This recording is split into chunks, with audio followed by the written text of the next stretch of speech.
yalnız bir nəfər rəssam Fərid Ələkbərov tərəfindən hazırlanıb və hamısı bütün bu əsərlər. Sadəcə yuxarıya baxın, bu işıqları, yəni şöbənövşək işıqların təsiri altında parıldayır, görsənir və yaxud da dəyişir. Bu işıqlar olmasa şəkillər ya görsənməz, ya da başqa cür görsənər. Misal üçün, burada nə görürsünüz uşaqlar? Bir tuvalet. Bəs burada hava gecədir.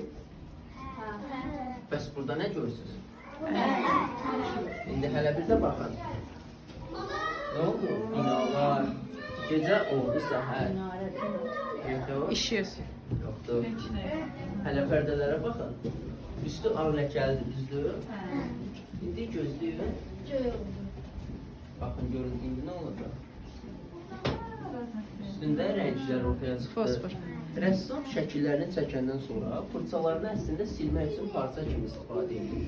Sonra görüb ki, belə daha maraqlıdır. Bunu da eksponat kimi muzeydə sərgiləmək qərarına gəlir. Bundan başqa, uşaqlar, buradakı yekə tabloya baxın. Baxın, kosmosda qara dəlik təsvir edib rəssam. Amma adi işığı yandıranda olur Yaponiyanın bayrağı. Söndürürük, olur kosmos. İndi uşaqlar, hamı gəlsin bura. Hələ bir də baxın. Oldu kosmos. Uşaq otağı deyə burada, ay sağ ol, yıldızlar çəkib yuxarıda. Bu divara baxsaq, okeanın dibi kimidir, təsvir edib, dəniz ulduzları, balıqlar və yaxud da digər divara baxın, yenə kosmosdur. Rəssam uşaqlar 2006-cı ildə şimal işıqlarını görür, oradan təsirlənir, ağlına belə bir ideya gəlir. Fikirləşir, İsveçdən. Fikirləşir, araşdırır, görür bu işıqların altında belə neon boyalarla işləyəndə eyni effekti almaq mümkündür. Başlayır, yox, ikisi ayrıdır. Fosfor qaranlıqda parıldayır, neon ancaq bu işıqlarda, ultrabənövşə işıqlarda parıldayır. Başlayır bu tipdə şəkillər çəkməyə, bu texnikada. 2015-ci ildə də artıq evini bu hala gətirib, muzey kimi açır. Necə adlanır uşaqlar? Şəhərimizdə işlənilmiş şəklin. Şəbəkə. Xan sarayında Şəkil Xan sarayı.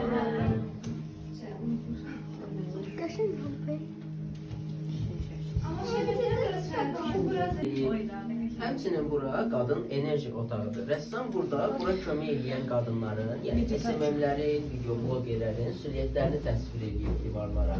Bundan başqa, qarşıdakı divara baxın, Yapon hieroglifləri var. Sol tərəfdə yuxarıda pul, onun altında xeyir, dua, sağ tərəfdə yuxarıda isə qızıl deməkdir ki, bu enerjiləri, bu auraları bu məkana ötürmək, çəkmək məqsədindən asılmış simvollardır. Bundan başqa, ortadakı yekə heykələ baxın. Bunu rəssamın atası hazırlayıb, Kamal Ələkbərov. Atası həm heykəltaraş olub, həm də rəssam olub. Siz evə girəndə 2 dənə yekə heykəl gördünüz. Onları da yenə rəssamın atası hazırlayıb. Girişdə. Bu isə rəssamın atası ürək formalı daşın içində öz həyat yoldaşını, yəni rəssamın anasının simasını təsvir edir. Dur, kişilər nələr eləyirmiş, ya Rəbbim. Balıq ətəyi, arıq ətəyi və yaxud da uşaqlar, divardakı qabların içinə baxın. Şəkil var içində, bəzəklər, naxışlar. Hələ indi bir də baxın, toxunmaq olmaz. İndi bir də baxın uşaqlar. Bəs uşaqlar, bəs burada nə görürsünüz uşaqlar? Neçə bu? Balıq. Hamı balığı gördü. Bir də nə ilə balıq görürsünüz? Axı burada çox balıq var. Bəs yuxarıda? Hələ meyvələrin üstünə baxın. Xeyr. İndi uşaqlar, sizə başqa bir boks göstərim.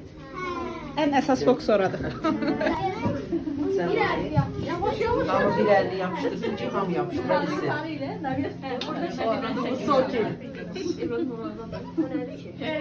Şəs, əl izləri qalır. Əl izləri qalır. Tərpətməyin əllərinizi.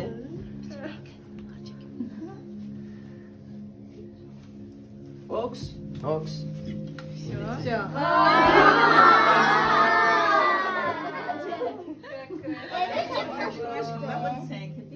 Super. Вот это моя. Bəs uşaqlar bilirsiniz, bilirsiniz divarda niyə belə iz qalır? Hı-hı. Divar fosfordur. İşığı udur, parıldayır. Əlimizin altı axı işığı uda bilmir. Sonra bir də işıq vururuq, silinir. Вот это что?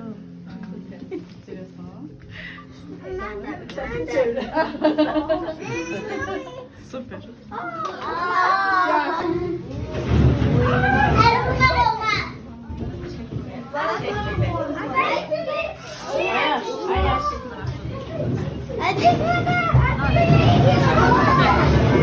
Uşaqlar, hələ bura baxın. Adi divana oxşuyur, üstü rəngli. Amma yandırır, əslində rəssam bu divanı öz istifadə eləmədiyi köhnə cins şalvarlarından hazırlayıb. Boşdur. Baxmışam. İndi uşaqlar, bura baxın. Burada nə görürsünüz? Aylı gecədir, Ben çok düzdür? sataşım. Amma mən ultrabənövşəyi işıqları söndürəndə qaranlıqda olur o şimal işıqları,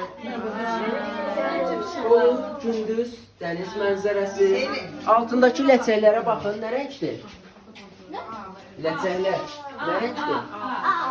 Ağ yoxsa yaşıl? Uşaqlarımız daltonikdir. Yaşıl yoxsa qırmızı yaşıl qarışığı? Gördünüz, bütün dəyişir. Super. Ben çok